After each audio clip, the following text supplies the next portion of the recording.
Okay, we're going to do this broadcast of getting the most out of life by removing yourself as the center of your life. And, Jesus taught a very timeless principle about what it takes to truly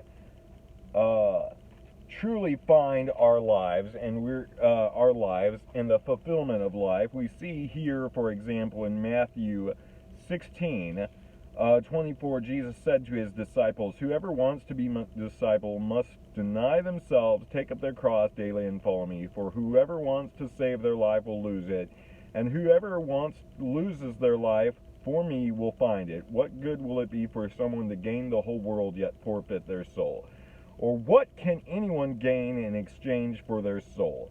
For the Son of Man is going to come in his Father's glory with his angels and will reward each person according to what they have done."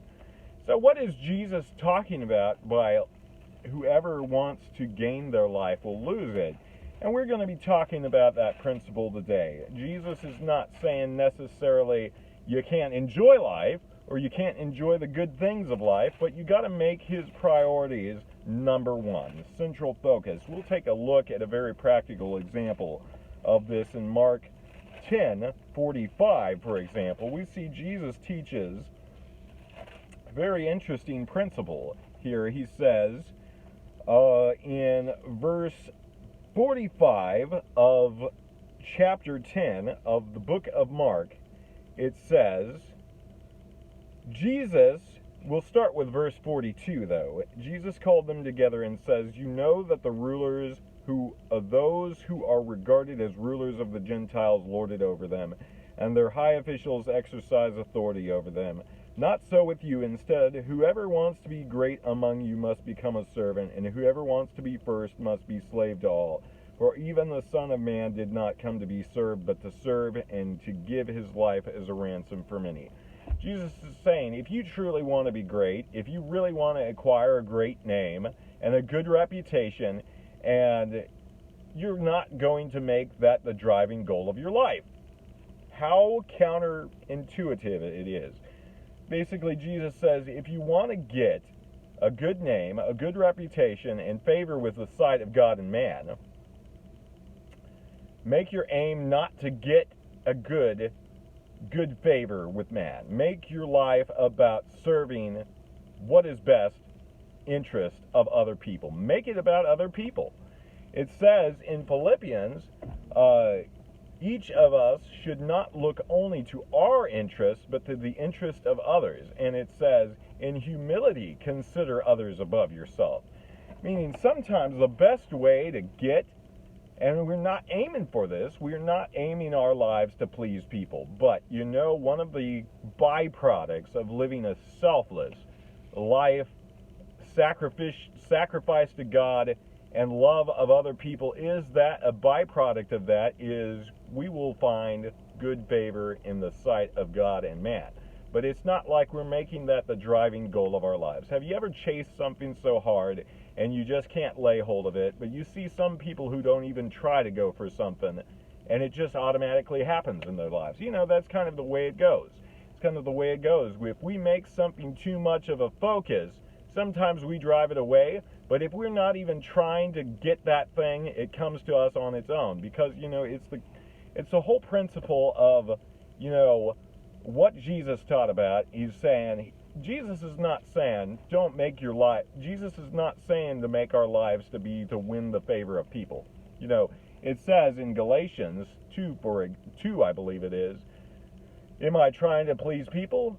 For if I was trying to please people, I would not be a servant of Christ. And so our life's goal is not to please people, but one of the byproducts of living a godly, upright, selfless life is that we will win a certain amount of favor with God and people. We will also get persecuted for that, but the right people will start to take notice of our lifestyle, and they will respect us for that. And it's not like we're trying to please people, but one of the natural byproducts of living selflessly and doing the right thing is sometimes we gain the favor of God and man through that. And so Jesus is basically saying, let yourself be last. Focus on doing what is good for other people and serving them in the best way you can. And Jesus is saying, my example, I came to serve people. I came to die on the cross for people. I came to do what was in the best interest of the people I'm coming to help. And I'm not making it about myself here.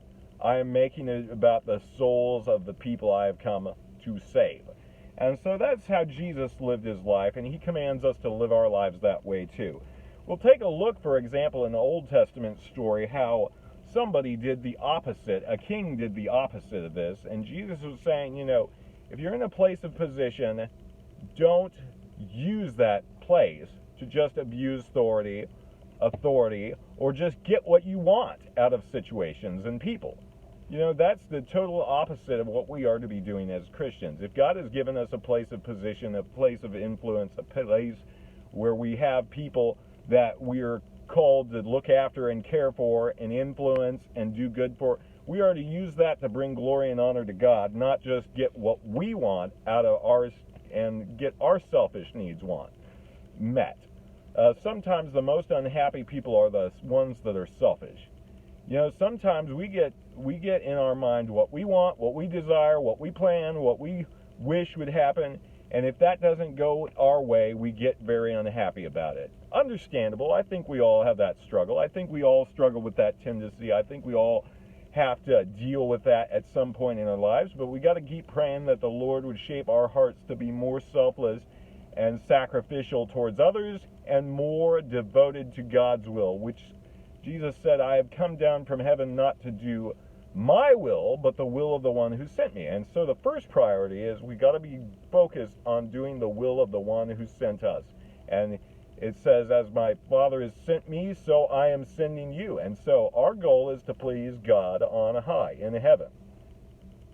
Second of all, one of the ways we do that is we focus on what's in the best interest of the people that are exposed to our lives. We got to think about what is in the best interest of the people that I'm surrounded by. What can I do to bring blessing and hope and life into their lives and not just make it about myself? And so we'll see a king in the Old Testament who kind of fell prey to the wrong mindset. And so we'll see here in 1 Kings chapter 12 it says, Rehoboam went to Shechem, for all Israel had gone there to make him king. When Jeroboam son of Nebat heard this, he was still in Egypt, where he had fled from King Solomon. He returned from Egypt, so they sent for Jeroboam, and he and the whole assembly of Israel went to Rehoboam and said, Your father put a heavy yoke on us, but lighten the harsh labor and the heavy yoke he put on us, and we will serve you. Rehoboam answered, Go away in 3 days, and then come back to me. So the people went away. Then King Rehoboam consulted the elders who served his father Solomon during the reign of his lifetime. How would you advise me to answer these people? He asked. They replied, If you today will be their servant to these people and serve them and give them a favorable answer, they will always be your servants. Basically, do what's best for them. Try to seek to serve them in their best interest, and there's nothing they won't do for you. If they know that you're devoted to them, they'll be devoted to you. They will repay you with loyalty and respect if you just show them respect and listen to what they have to say. So they replied, If today you will be the servant of these people and serve them and give them a favorable answer, they will always be your servants. But Rehoboam rejected the advice of the elders gave him and consulted the young men who had grown up with him and were serving him. So he goes to his buddies, his young friends, and he asks them, What is your advice? How should I answer these people? And to say to me, Lighten the yoke of your father put on us. The young men who had grown up with him replied, These people have said to you, Your father put a heavy yoke on us, but make our yoke lighter. Now tell them, my little finger is bigger than my father's waist.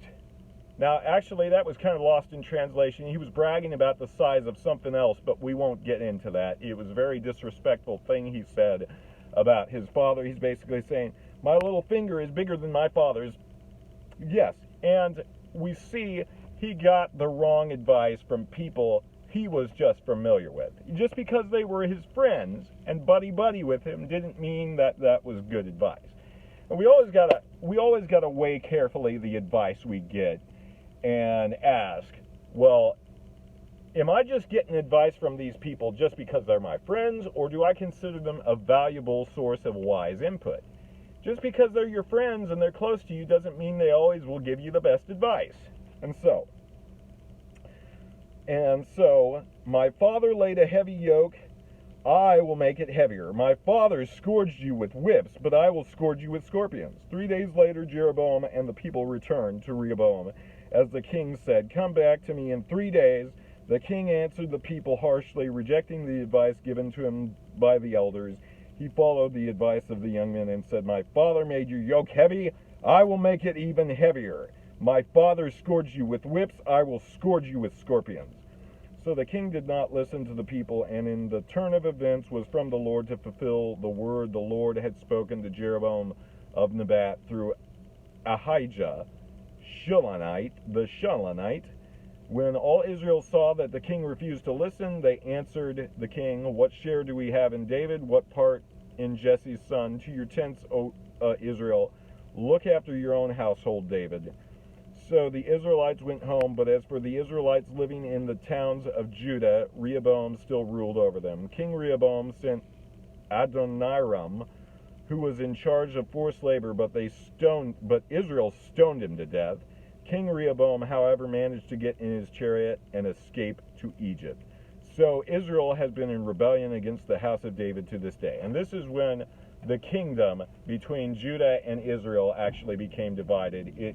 After the time of Solomon, it split into two factions, northern Israel, the northern kingdom, and southern Judah, which was the southern kingdom. And so we see God was even using that bad turn of events to accomplish his purpose. But still, we can still learn a lot from that story. Rehoboam, the king over the southern kingdom, decided to just get cocky and arrogant and talk about this, my little finger is bigger than my father's. And he's going off on this rant, acting like some kind of arrogant young man. You know how young men sometimes act. But that ended up not going to his favor because he was thinking about just himself, his ego, his pride. And, if we want to really be losers in life, we're going to focus on our pride, focus on our selfishness, instead of focusing on what's for God's glory and the good of other people. And so I just encourage you all today to just remember this truth. Sometimes we get what we want out of life by not trying to get what we want out of life. How simple is that? But it's so hard to put into practice. Sometimes the thing we want most out of life, we will actually get by not trying to put it as the most important thing in our life. Jesus said, whoever wants to gain his life will lose it. And so when we lay our lives down on the line for the Lord and just trust him, so often we get so much more out of life that way than if we're trying to control and micromanage everything around us. Hope you found this message encouraging. God bless.